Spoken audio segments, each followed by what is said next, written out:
Barua ya pili ya Petro. Petro wa pili sura ya kwanza. Barua hii inatoka kwangu mimi Simoni Petro, mtumishi na mtume wa Yesu Kristo. Ninawaandikia ninyi mulioshiriki pamoja nasi katika imani ile inayokuwa kubwa kwa njia ya haki ya Mungu wetu na Mwokozi Yesu Kristo. Ninawatakia neema na amani kwa wingi kufuatana na vile munavyomjua Mungu na Yesu Bwana wetu. Kwa uwezo wake, Mungu ametujalia mambo yote tunayohitaji katika maisha yetu kusudi tupate kushikamana na kumwabudu yule aliyetuita kushiriki utukufu wa wema wake mwenyewe. Kufuatana na hayo, ametupatia ahadi nzuri sana na kubwa mupate kuepuka uharibifu unaoletwa na tamaa mbaya za dunia na kushika hali yake ya kimungu. Na kwa sababu hii, mufanye bidii ya kuongeza wema juu ya imani yenu, elimu juu ya wema wenu, ukadirifu juu ya elimu yenu, uvumilivu juu ya ukadirifu, kushikamana na ibada juu ya uvumilivu, undugu juu ya kushikamana na ibada, na upendo juu ya undugu wenu. Kwa maana mukiwa na tabia hizi zote kwa wingi, zitawawezesha kutumika na kuzaa matunda hata mpate kumjua Bwana wetu Yesu Kristo. Lakini mutu asiyekuwa na tabia hizo ni kipofu, hawezi kuona. Yeye amesahau kwamba amekwisha kutakaswa dhambi zake za zamani. Kwa hiyo wandugu zangu, kufuatana na vile mulivyochaguliwa na kuitwa na Mungu, mufanye nguvu zaidi kwa kukamilika katika njia ile. Mukitenda mambo yale, hamutaanguka hata kidogo. Maana kwa kufanya vile, mutaruhusiwa kabisa kuingia katika ufalme wa milele wa Bwana na Mwokozi wetu Yesu Kristo. Kwa sababu hii, nitaendelea kuwakumbusha mambo haya siku zote, ingawa mumekwisha kuyafahamu na kukamilika katika ukweli muliopokea. Ninaona kwamba ni vema niwaamshe kwa njia ya kuwakumbusha mambo haya wakati wote wa maisha yangu. Kwa maana ninajua kwamba ninakaribia kuacha mwili huu unaokuwa wa kufa, kama vile Bwana wetu Yesu Kristo alivyonionyesha waziwazi. Nitajikaza sana kuwapatia njia ya kuweza kukumbuka mambo haya siku zote kisha kufa kwangu. Basi wakati tulipowajulisha uwezo na kurudia kwa Bwana wetu Yesu Kristo, sisi hatukutumia hadithi za uongo zilizotungwa kwa werevu, lakini tulijionea na macho yetu sisi wenyewe uwezo wake. Maana alipokea heshima na utukufu toka kwa Mungu Baba, wakati sauti yenye utukufu mkubwa toka kwa Mungu ilipomfikia ikisema, "Huyu ni mwana wangu mpendwa, ninapendezwa naye sana." Sisi wenyewe tuliisikia sauti ile toka mbinguni tulipokuwa pamoja naye juu ya mulima mutakatifu.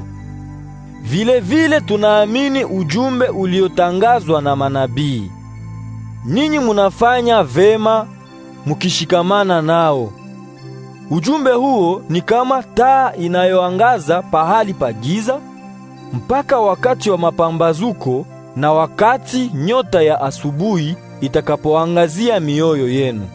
Mbele ya yote, mujue kwamba hakuna mutu anayeweza kufasiria yeye mwenyewe unabii unaokuwa katika maandiko matakatifu. Maana hakuna hata ujumbe wowote uliotetewa kwa mapenzi ya kimutu, lakini watu walipasha ujumbe wa Mungu wakiongozwa na Roho Mtakatifu. Petro wa pili sura ya pili. Zamani manabii wa uongo walitokea kati ya watu, na ndivyo hivyo walimu wa uongo watakavyotokea kati yenu. Watu hawa wataingiza mafundisho mabaya sana ya uongo kwa siri, wakimkataa hata Bwana aliyewakomboa na kujiletea maangamizi upesi. Watu wengi watafuata matendo yao maovu, na kwa ajili yao mafundisho ya Bwana yatazarauliwa. Na kwa sababu ya tamaa yao mbaya ya mali, walimu hawa wa uongo watajipatia faida juu yenu kwa njia ya maneno ya uongo. Lakini tangia zamani hukumu yao imekwisha kutangazwa, nao hawatakawia kuangamizwa. Kwa maana Mungu hakuwahurumia wale wa malaika waliofanya dhambi, lakini aliwatupa katika Jehenamu. Wao wanalindwa mule wakifungwa minyororo katika giza nzito, wakingojea siku ile ya hukumu. Mungu hakuhurumia dunia ya zamani, lakini alimulinda Noa, mhubiri wa haki, pamoja na watu wengine 7 alipoleta mafuriko ya maji juu ya dunia ile ya waovu. Vile vile Mungu alihukumu muji wa Sodoma na Gomora na kuiteketeza kwa moto. Kwa njia hiyo alionyesha mfano wa mambo yatakayotokea kwa watu waovu. Mungu alimuokoa Loti, mtu wa haki aliyehuzunishwa sana na mwenendo mubaya wa wale watu waovu. Kwa maana mtu yule mwenye haki aliishi kati ya watu wabaya, akiona na kusikia kila siku mambo yaliyochukiza roho yake ya haki. Basi ni kusema kwamba Bwana anajua namna ya kuwaokoa wenye kumuogopa katika majaribu, lakini anangojea kuwaadhibu watu wabaya kwa siku ile ya hukumu. Na zaidi atawaadhibu wale wanaoishi kufuatana na tamaa mbaya za kimwili na kudharau mamlaka ya Mungu. Walimu wale wa uongo ni wenye kiburi, wenye kujivuna, nao hawaogopi kutukana viumbe vitukufu vya mbinguni. Ingawa vile wamalaika wenye kuwapita nguvu na uwezo hawawashitaki vibaya kwa kuwatukana mbele ya Bwana. Walimu hawa wa uongo ni kama nyama wasiokuwa na akili, ambao wanazaliwa tu kwa kunaswa na kuchinjwa. Wao wanasema vibaya juu ya mambo yote wasiyojua. Wataangamizwa kufuatana na ubaya wao wenyewe. Watalipwa mateso kwa sababu ya mateso waliyoleta. Wanafurahia kutimiza waziwazi tamaa zao mbaya za kimwili mchana kati. Kufika kwao katika karamu zenu kunaleta haya na chukizo kubwa wanapofurahia mambo yao ya udanganyifu. Macho yao yanajaa uzinzi, wao hawachoki kufanya dhambi. Wanavuta watu wasiokamilika, wanatawaliwa na tamaa za kupata mali. Watu hao wamelaaniwa. Wameacha njia ya kweli na kupotoka, wakifuata njia ile Balama mwana wa Beori aliyofuata. Huyu alipenda kupata mali kwa njia isiyokuwa ya haki, lakini alikaripiwa kwa ajili ya uovu wake. Basi punda ambaye hasemi alisema kama mutu na kuzuiza kitendo cha upumbafu wa yule nabii. Wale walimu wa uongo ni kama visima visivyokuwa na maji tena.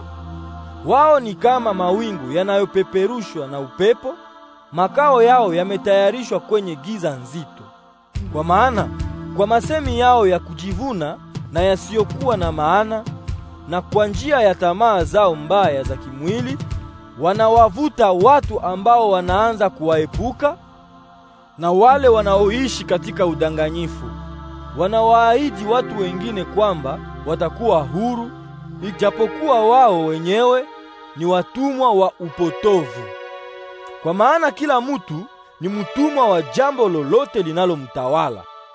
Kufuatana na hayo, ikiwa watu wamekwisha kuponyoka kuishi katika machafuko ya dunia kwa njia ya kumjua Bwana na Mwokozi wetu Yesu Kristo, nao wakiyarudilia tena na kutawaliwa nayo, hali yao ya mwisho itakuwa mbaya zaidi kuliko ile ya kwanza. Maana ingekuwa heri kwao kama wasingejua njia ya haki kuliko kuijua na kisha kuacha ile amri takatifu waliyopewa. Kile kitu walichofanya kinaonyesha wazi mfano unaosema, Imbwa amerudilia kula matapiko yake, na nguruwe aliyesafishwa amerudia tena kugaagaa katika matope. Petro wa pili sura ya 3. Wapendwa wangu, hii ni sasa barua ya pili ninawaandikia. Katika barua hizi zote mbili nilitaka kuamsha ndani yenu mafikiri safi, mupate kukumbuka mambo haya. Ninataka mkumbuke maneno yaliyosemwa zamani na manabii watakatifu na ile amri ya Bwana na Mwokozi muliotolewa na mitume wenu. Mbele ya yote, mujue kwamba katika siku za mwisho kutakuja watu watakaoishi kufuatana na tamaa zao wenyewe. Watawachekelea ninyi na kusema, aliahidi kwamba atakuja. Sasa yeye yuko wapi? Kwa maana tangia kufa kwa babu zetu, mambo yote yanaendelea kubakia sawa vile yalivyokuwa tangu kuumbwa kwa dunia.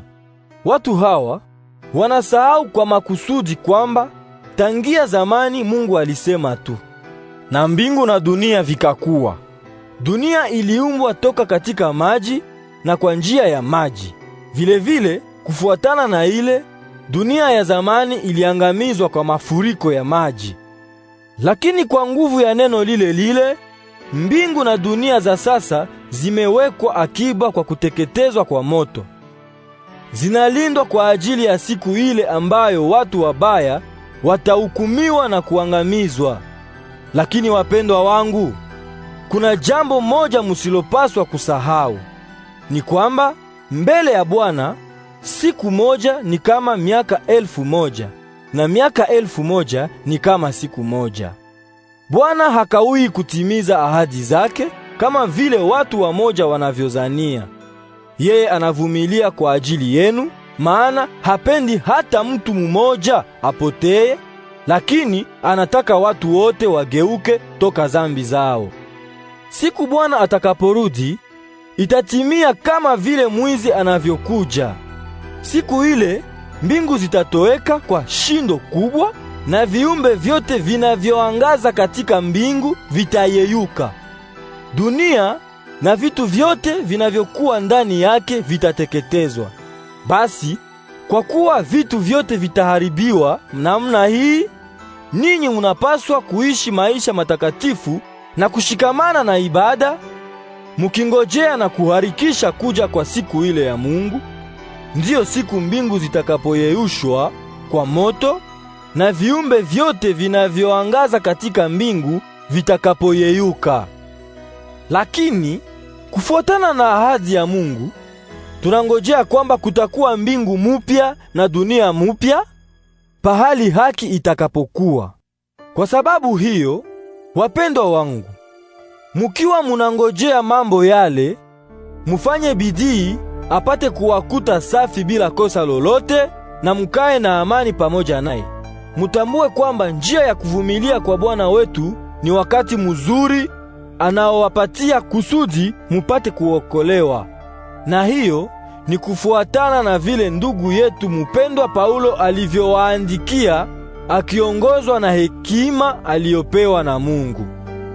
Ni vile ndivyo alivyoandika katika barua zote alimosema ndani yao juu ya mambo yale. Lakini ndani ya barua zile kunakuwa mambo mengine magumu kuyasikia, na watu wajinga na wasiokamilika wanageuza maana yake sawa vile wanavyogeuza sehemu zingine za maandiko matakatifu. Kwa njia ile wanajiangamiza wenyewe. Basi ninyi wapendwa wangu, mumekwisha kutambua mambo haya. Mujiangalie vizuri kusudi musipotoshwe na makosa ya watu waovu na kukosa kusimama imara. Lakini muzidi kukomaa katika neema na katika kumujua Bwana na Mwokozi wetu Yesu Kristo. Asifiwe sasa na hata milele. Amina.